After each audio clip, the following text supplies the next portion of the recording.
guys, this is a VIP video for a friend who has a shoulder injury, and what I suspect is causing it is an impingement of the humeral head as it goes into the shoulder joint. And in the shoulder joint, there's lots of stuff that can get pinched. This is your humerus bone, and the humeral head will seat in the glenoid fossa, which is actually part of your scapula. Your scapula is the triangular bone on your back, and it has a special cup to hold the humeral head. And a lot of times, because there is a special thing called the acromion process that comes out of the scapula, and through under that passes a bunch of muscles and various things. When you raise your arm, sometimes it can get pinched. Things can get pinched between that acromion process of your scapula and the humeral head of your upper arm bone. So when you go like that, right around there, ouch, it starts to get really ouchy right here. So I'm going to teach you how to address that problem. One common cause of this problem is forward shoulders, because when your shoulders come forward, it changes the position of your scapula, and it makes it more easy for that area to get pinched. So a simple way to address this issue is, one, to roll your shoulders back and down. And I know posture seems like it's always the answer, but 99% of the time it's the answer. And a lot of us are spending a lot more time hunched over. Another thing I'm finding that is triggering this problem is Peloton. And a lot of people are doing Peloton bikes at home.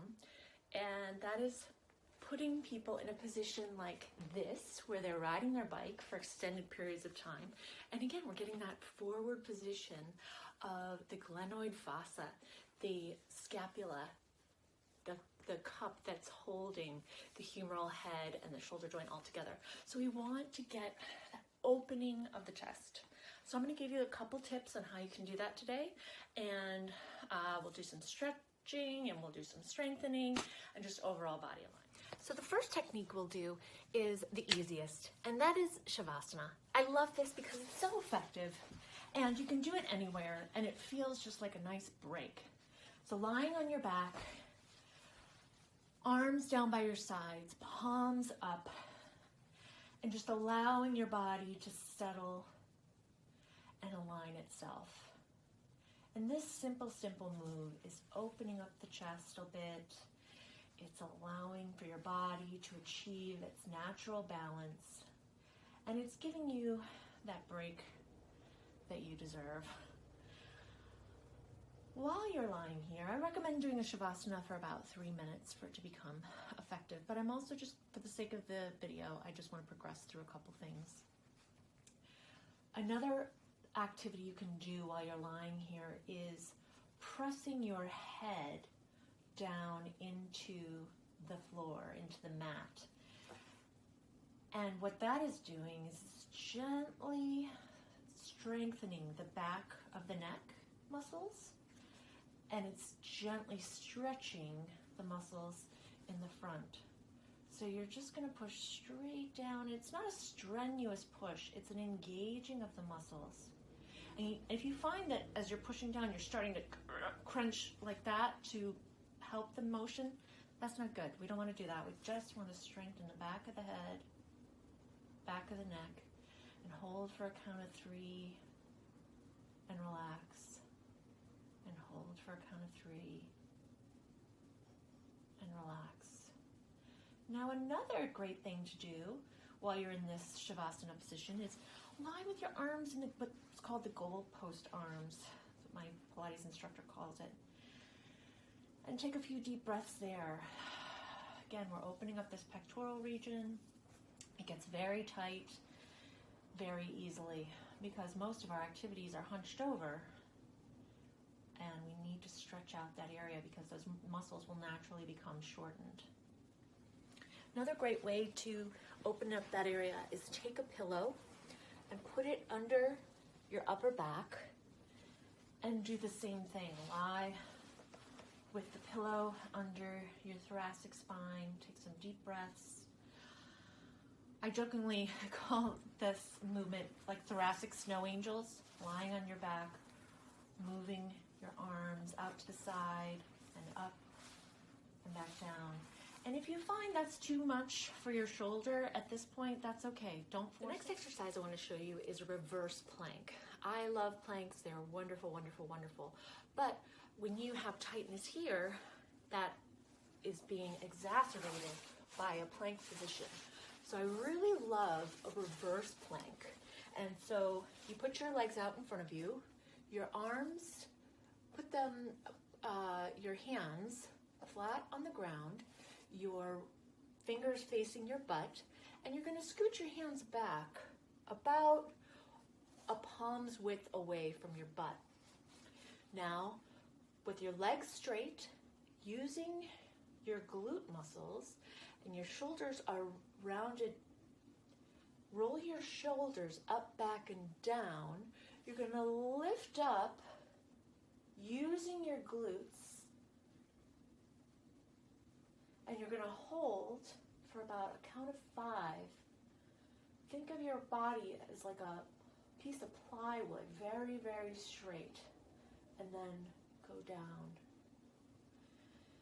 And this strength, the strength that's lifting you up is coming from your glutes, from the back of your body, and it's, like I said, a perfect balance for a plank. Make sure you're not hyperextending through your elbows. You're going to lift up your butt and hold, engaging the entire back body, reaching through your crown of your head. Don't let your head hang back. Don't let your head tuck forward. You're reaching through the crown of your head like you're one long line. And then come back down. And you'll really feel this in your glutes if you're doing it properly. Again, let's lift up. Reach your chest towards the ceiling. Relax those elbows. Don't hyperextend those elbows. And then come back down. Let's do 2 more. Push up and hold. Reach through the crown of your head. Relax those elbows. Straight legs. But your glutes are doing the work. Come back down. Last time. Lift up. Strengthening that back body. Reaching through the crown of your head. Straight like a piece of plywood. And come back down. Next exercise is a great exercise to strengthen between the shoulder blades. Right through here are what's called the rhomboids. And those are what allow our scapula to be seated back behind us. I'm going to take off my shirt so you can see better.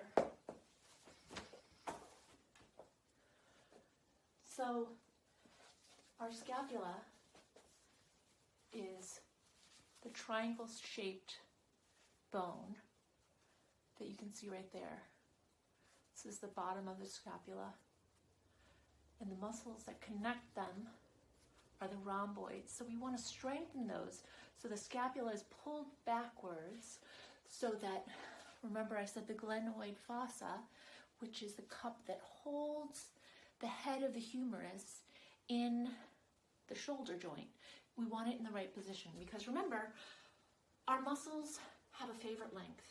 Not too long, not too short. And when they're not in that favorite length, things get out of alignment, they can get pinched, and there can be excessive wear and tear. So we want everything to be in the right alignment. So this is a great exercise to do that. You're going to take your arms out to the side, and then you're going to tip your thumbs down and tip and keep rotating to bring your thumbs back behind you.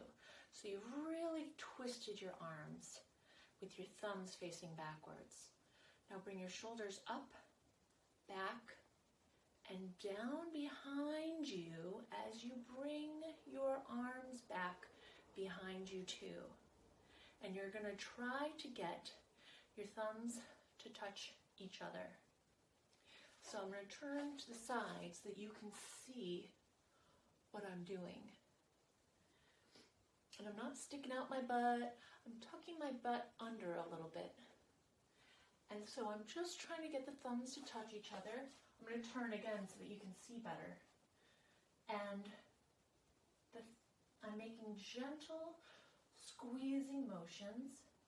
My shoulders are relaxed and back and down. And turn this way so you can see this way now. And you'll really feel this in between your scapula, as well as on the back of your arms, on the triceps. So it's a really good tricep exercise as well. It's strengthening the whole back of the body. I'm going to turn to the front, and we're doing little tiny pulses. And I do this, I would suggest doing maybe 20 tiny pulses throughout the day, here and there, whenever you think of it. And then I'm going to relax and come out of it slowly. And it's after the exercise that you'll feel like, whoa, that was really hard. I'm going to help you set up one more time because it is a little bit of a tricky exercise to get. Arms out to the side. Put your thumbs down. Now keep rotating so your thumbs are facing the back, up behind you. Bring your shoulders up, back, and down your back. And now bring your hands behind you with your shoulders still back and down. Your arms are straight, and you're going to try to get your thumbs to touch each other. All the while you're utilizing the back of your shoulder girdle muscles. You're using your rhomboids, those muscles between your scapula, to squeeze the thumbs together. Now they won't actually touch, but that is the goal. And you're going to try to keep your arms straight to create that nice long leather arm to give you an even better workout to the back of your shoulder girdle. Remember, you don't want to stick your butt out. You want to keep your butt tucked underneath you. You want to engage your abdomen a little bit, close your ribs, close your rib cage, and do that about 20 times. Little pulses, about an inch back and forth. And then relax, come out slowly. Another stretch that's really great to open up the pectoral region is good old-fashioned doorway stretch.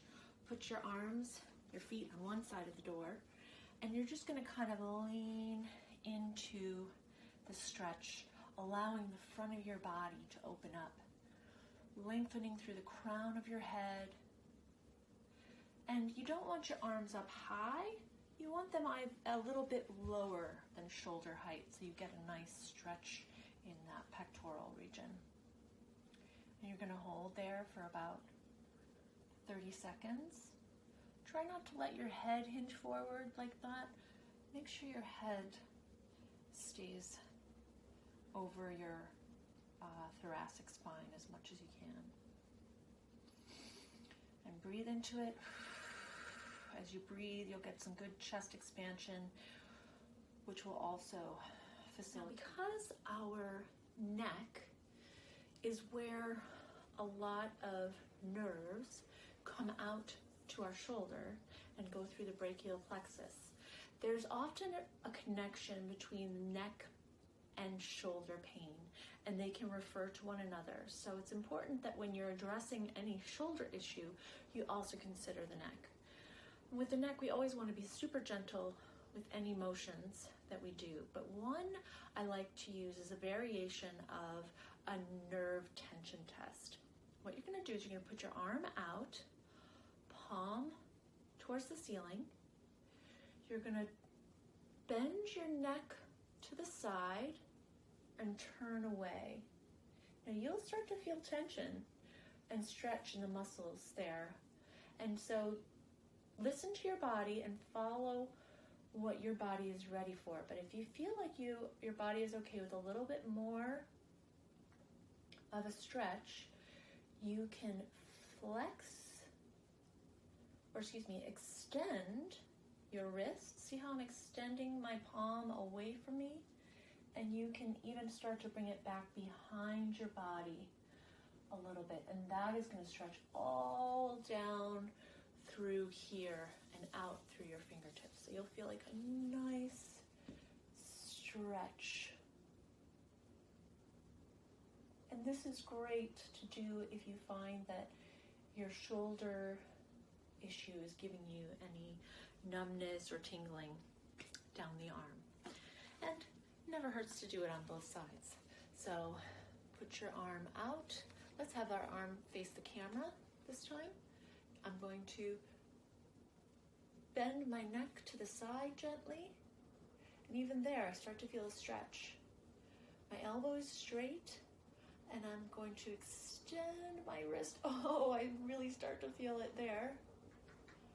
And you're going to listen to your body. If you feel like you can do more, do more. If you're right there is good for you, that's all you got to do. Never force it. If you need more, you can start to turn your head away with your neck still bent to the side, and you can start to bring that arm behind you to get a nice stretch all along that arm. All right, the purpose of this video has been to help somebody who has shoulder impingement with a little bit of a neurological symptom going down the arm. If this video has helped you, please let me know. If it has not helped you, please let me know, and I would be honored to make a VIP video for you. I learned so much from helping other people, and so it's as much of a service to me as it is to you to make a VIP video. Bye for now.